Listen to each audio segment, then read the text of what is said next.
भक्त के कहने पर प्रभु श्री राम ने रसोई बनाई। भक्त और भगवान की रोचक कथा। दोस्तों, ये कथा बहुत अच्छी है, एक बार आप ज़रूर सुनें। बहुत साल पहले की बात है। एक आलसी लेकिन भोला भाला युवक था, आनंद।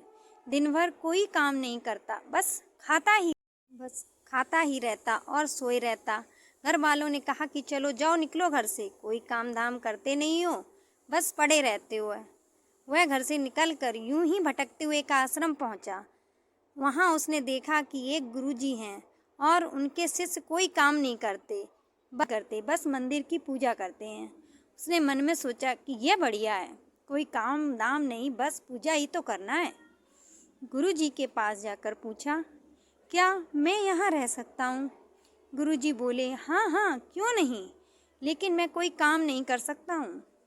गुरुजी, कोई काम नहीं करना है, बस पूजा ही करनी होगी।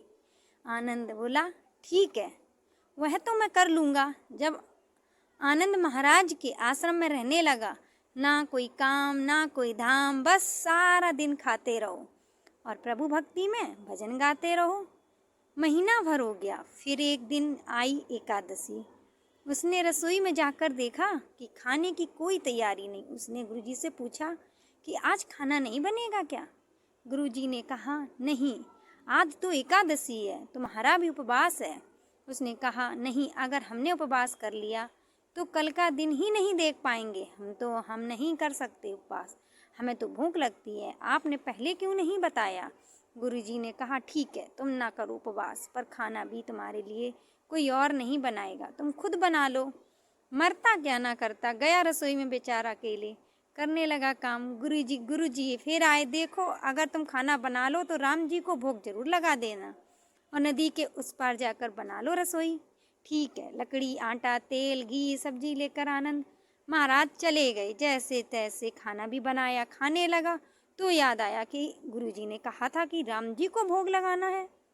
लगा भजन गाने, आओ मेरे राम जी, भोग लगाओ राम जी, प्रभु रामा श्री राम आइए, मेरे भोजन को भोग लगाइए। कोई ना आया तो वह बेचैन हो गया कि यहाँ से भूख लग रही है और राम जी आ ही नहीं रहे। भोला मानस जानता नहीं था कि प्रभु साक्षात तो आएंगे नहीं, पर गुरु जी की बात मानना जरूरी है। फिर उसने कहा, देखो प्रभु राम जी, मैं समझ गया कि आप क्यों नहीं आ रहे हैं। मैंने रूखा सूखा बनाया है और आपको तरमाल खाने की आदत है, इसलिए नहीं आ रहे हैं। तो सुनो प्रभु, आज वहाँ भी कुछ नहीं बना है, सबको एकादशी है, खाना तो हो, भोग ही खाना पड़ेगा। श्री राम अपने भक्त की सरलता पर बड़े मुस्कुराए और माता सीता के साथ प्रकट हो गए। अब भक्त असमंजस में हो गया। गुरुजी ने तो कहा था कि राम जी आएंगे, पर यहाँ तो माता सीता भी आई हैं और मैंने तो भोजन बस 2 लोगों का बनाया है। चलो कोई बात नहीं, आज इन्हें ही खिला देते हैं। बोला, मैं भूखा रह गया, लेकिन मुझे आप दोनों को देखकर बड़ा अच्छा लग रहा है। लेकिन अगली एकादशी पर ऐसा न करना, पहले बता देना कि कितने जन आ रहे हो, और हाँ, थोड़ा जल्दी आ जाना। राम जी उसकी बात पर बड़े मुद्दित हुए, प्रसाद ग्रहण करके चले गए। अगली एकादशी तक यह भोला मानस सब भूल गया। उसे लगा कि प्रभु ऐसे ही आते होंगे, प्रसाद ग्रहण करते होंगे। फिर एकादशी आई। गुरुजी ने कहा, मैं चला अपना खाना बनाने, पर गुरुजी थोड़ा ज़्यादा अनाज लगेगा, वहाँ 2 लोग आते हैं। गुरुजी मुस्कुराए, भूख के कारण बेचारा बावला हो गया है, ठीक है, ले जा और अनाज ले जा। अब की बार उसने 3 लोगों का खाना बनाया। फिर गुहार लगाई, प्रभु राम आइए, सीताराम आइए, मेरे भोजन का भोग लगाइए। प्रभु की महिमा भी निराली है, भक्ति के साथ कौतुक करने में उन्हें भी बड़ा मजा आता है। इस बार भी अपने भाई लक्ष्मण, भरत, शत्रुघ्न, हनुमान जी को भी लेकर आ गए। भक्त को चक्कर आ गई, ये क्या हुआ, 1 का भोजन बनाया तो 2 आए, आज 2 का खाना ज्यादा बनाया तो पूरा खानदान आ गया। लगता है आज भी भूखा ही रहना पड़ेगा। सबको भोजन लगाया और बैठे बैठे देखता रहा। अनजाने ही उसकी भी एक एकादशी हो गई।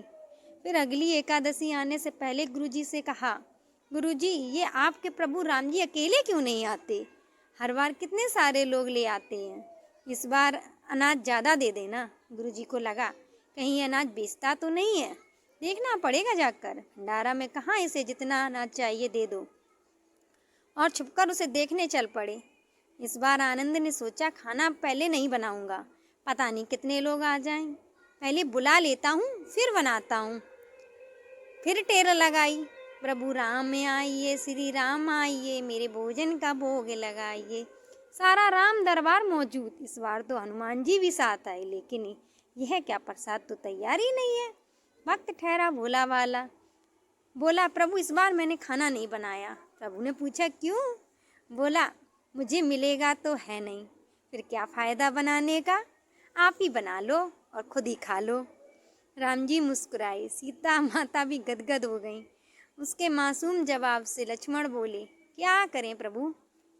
प्रभु बोले भक्त की इच्छा है, पूरी तो करनी ही पड़ेगी, चलो लग जाओ काम से।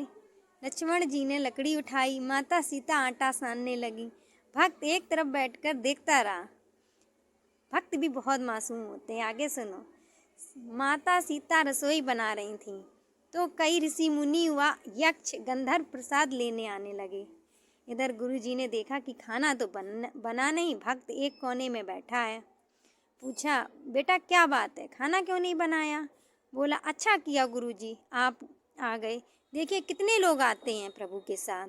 गुरुजी बोले मुझे तो कुछ नहीं दिख रहा तुम्हारे और अनाज के सिवा। भक्त ने माथा पकड़ लिया, एक तो इतनी मेहनत करवाते हैं प्रभु, भूखा भी रखते हैं और ऊपर से गुरुजी को दिख भी नहीं रहे, और यह बड़ी मुसीबत है। प्रभु से कहा आप गुरुजी को क्यों नहीं दिख रहे हो? प्रभु बोले मैं उन्हें नहीं दिख सकता। बोला क्यों? वे तो बड़े पंडित हैं, ज्ञानी हैं, विद्वान हैं, उन्हें तो बहुत कुछ आता है, उनको क्यों नहीं दिखते आप? प्रभु बोले माना कि उनको सब आता है, पर वे सरल नहीं हैं तुम्हारी तरह, इसलिए उनको नहीं दिख सकता। आनंद ने गुरुजी से कहा प्रभु कह रहे हैं कि आप सरल नहीं हैं, इसलिए आपको नहीं दिखेंगे। गुरुजी रोने लगे और कहने लगे कि वाकई मैंने सब कुछ पाया पर सरलता नहीं पा सका। तुम्हारी तरह प्रभु तो मन की सरलता से ही मिलते हैं। प्रभु प्रकट हो गए और गुरुजी को भी दर्शन दिए। इस तरह एक भक्त के कहने पर प्रभु ने रसोई भी बनाई। उम्मीद है कि आपको हमारा ये वीडियो पसंद आया होगा। इसी तरह के अन्य किसी भी वीडियो को देखने के लिए हमारा चैनल सब्सक्राइब करें, बेल आइकन को ऑन करें, जिससे हमारी आने वाली वीडियो की नोटिफिकेशन आपको मिलती रहे। वीडियो के नीचे आ रहे कमेंट सेक्शन में हमें कमेंट कर ज़रूर बताएं और हमसे जुड़े रहें। दोस्तों आपको हमारी वीडियो कैसी लगती है कमेंट करके ज़रूर बताया करें। अच्छा बुरा जैसा भी आप कमेंट ज़रूर करें। धन्यवाद।